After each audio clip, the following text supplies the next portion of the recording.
fight isn't over. The fight is just beginning.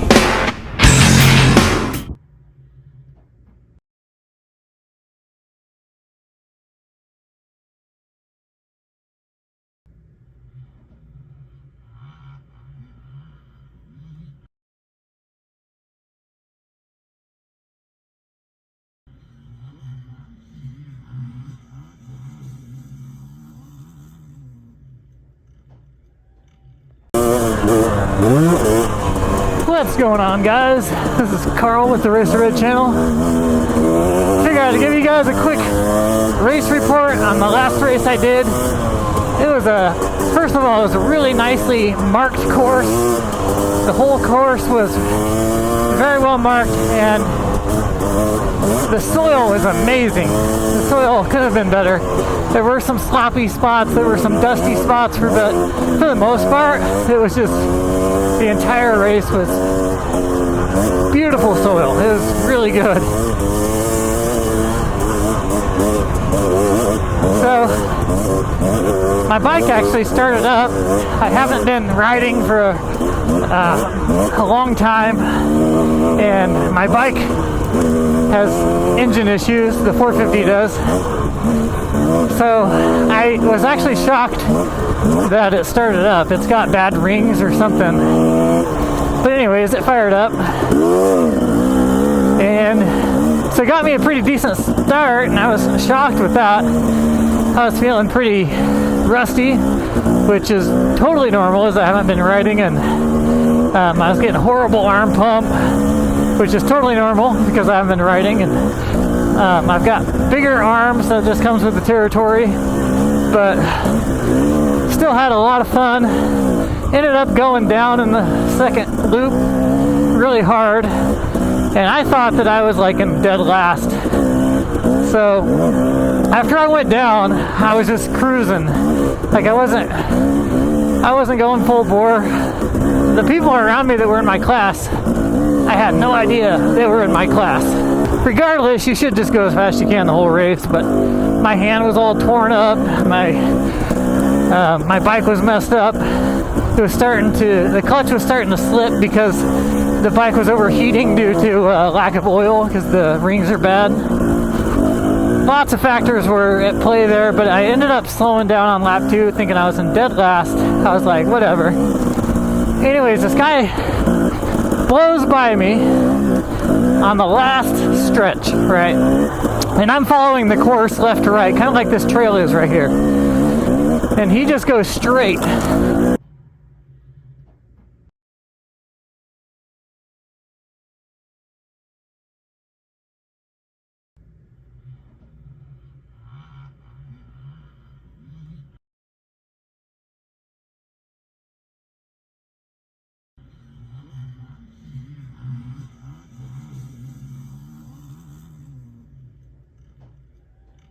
My point is that I should have just gone straight instead of following the course around.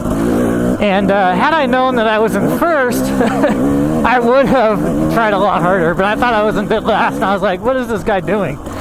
Trying so hard to pass me here?" Looking back on it, it makes a lot more sense knowing that I was in first place and he was making the pass for first place. Oh man. So that's how the race went. Very much avoidable, but one thing about racing and riding in my circumstance, because I have a YouTube channel, and I would say a fairly successful YouTube channel, especially for a person who lives in Idaho and who is doing dirt biking as a niche. I'm fairly famous locally, like not nationally or anything, but like a lot of people know who I am locally, and a lot of people are watching these videos. So sometimes when I'm like, for the race example, like I'm just talking as I'm riding, I'm talking about people in front of me as if they're just objects, because that's what they are to me as a racer. I just want to pass them. I just want to go faster than them. I'm explaining exactly what they're doing. But sometimes what I forget is that those are actual people with feelings. And like I caught myself in the race, later in the race, I was like, hey, I don't mean to critique the people around me either. That's no point either. I'm just trying to articulate what's happening and why I'm trying to get around them and where I'm faster than them and all that stuff. Sometimes when I am describing these things, it happens to be a little bit harsh, especially when I'm talking about a rider in front of me who's almost crashing, who's out of control. To me, it's just like lots of adrenaline, lots of speed. I'm just saying that like because that's what's happening. I shouldn't say I never consider, because I actually do, but sometimes it's hard to consider that as a person who's going to be watching the video later and getting their feelings hurt. Because I think of it like, well, if I watch that video later on and a guy's saying that I'm out of control and that, I'll probably go down at some point, he's just going to wait me out because I'm riding a little bit too far on the edge. I'm going to look at that and be like, whatever, I was not out of control. That's just my style. I was just going fast. Like, what the crap's he talking about? So people are going to take offense to you saying little things like that. And especially when it comes to cutting the course. There were a couple of spots, and the pass at the end there being one of them, I chose not to go straight because I thought that was too far off course. I thought that was cheating. Like, the course swerves back and forth. I feel the need to swerve back and forth with the course, if that's the case. There was another spot where I got passed on the left-hand side, and I said that was a cheap pass there. I almost, if you watch the video, I almost took that exact same line as that guy, but I didn't. I corrected myself and went straight because I felt like that was a cheating line. I didn't want to cheat.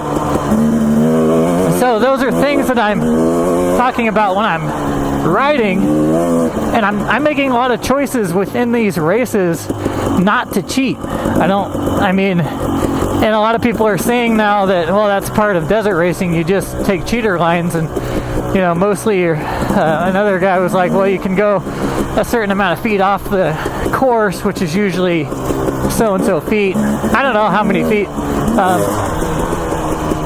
he said. I think it was like 25 or something like that. But if that's the case, then people are going way past that. But my point is that there's a lot of snow right there.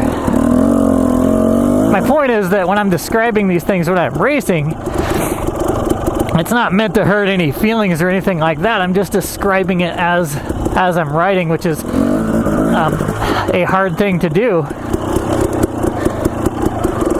This is slimy.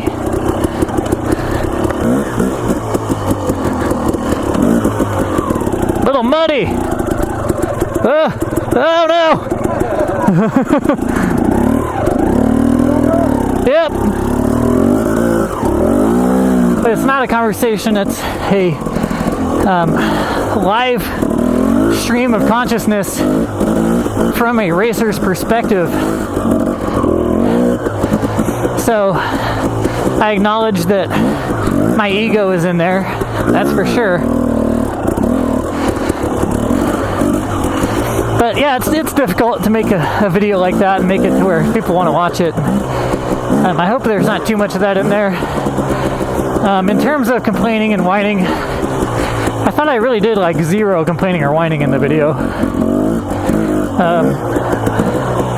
Mostly it was just critiquing what I could be doing, what I should be doing, where it's difficult to pass. A couple times I said, man, I expect to be able to catch him on the straights and pass him on the straights, but he's too fast there, getting to the corners, and that's where he's slowing me down. I can't get around him. And I refuse to make gigantic cuts in the course. The entire 450 is apart right now, getting rebuilt. Hopefully it'll be ready for the next race. But yeah, it definitely wasn't healthy, this last race. It was definitely giving me a lot of issues. As far as handling goes, the bibs roll after they wear out, and they were rolling on me big time in the front. It was causing me to almost crash a lot, actually. It was pretty scary, so that's one thing I'm gonna change for the next race. Is I have it set up for enduro right now. The front tire on that 450 is an enduro tire, and so I'm gonna switch it to more of a high-speed one, and I'm gonna switch to heavy-duty tubes as opposed to the bibs. That way it doesn't roll. And I hope I don't get flats, but you know, that's the danger with going with a tube. It could possibly get a flat. And for the record, I would recommend bibs only if they're fresh, though. If you can keep a bib fresh, then head on. But I just can't afford to keep fresh bibs on my bikes. I mean, I'm replacing a bib maybe once a year, and that's just not enough. They start flopping around on you. Well, I see a lot of these guys racing brand new 22 and 23 model dirt bikes. I'm on a 2017 KTM 450 with hard miles on that thing. So keeping a bike going is a struggle when it's got that many miles, and I'm lucky to have my dad is a good mechanic, so he comes and helps me out quite a bit. I just don't have the amount of time that would be put into that, and I'm not that great of a mechanic. It would be real hard to keep this thing going, and that's one thing. If you're going to be desert racing quite a bit, then I would recommend running a bike that's 1 or 2 years old max. Any older than that and you're going to start running into issues. If you ride my bike, you'll be like, nope, this thing is not fresh. The supporters of the channel are a huge help. I've had help from a couple of the channel supporters here recently that went into the bike and that went into the channel. And that's the thing about me, is I work off of a budget, and so it's if it doesn't fit within a budget, then I'm not doing it. So you know, you have your housing budget, you have your food budget. Well, your bike budget, you know, for me, it's basically what I get from YouTube. So the more that I can help with that stuff, the better. The more that I can get my stuff freshened up and rideable, the better. And I'm out here riding the Husky right now, of course, because the other bike is completely down to the frame. And it's possible that I'll ride this in the desert race coming up. It's possible. Not likely, but possible. So, see how everything goes.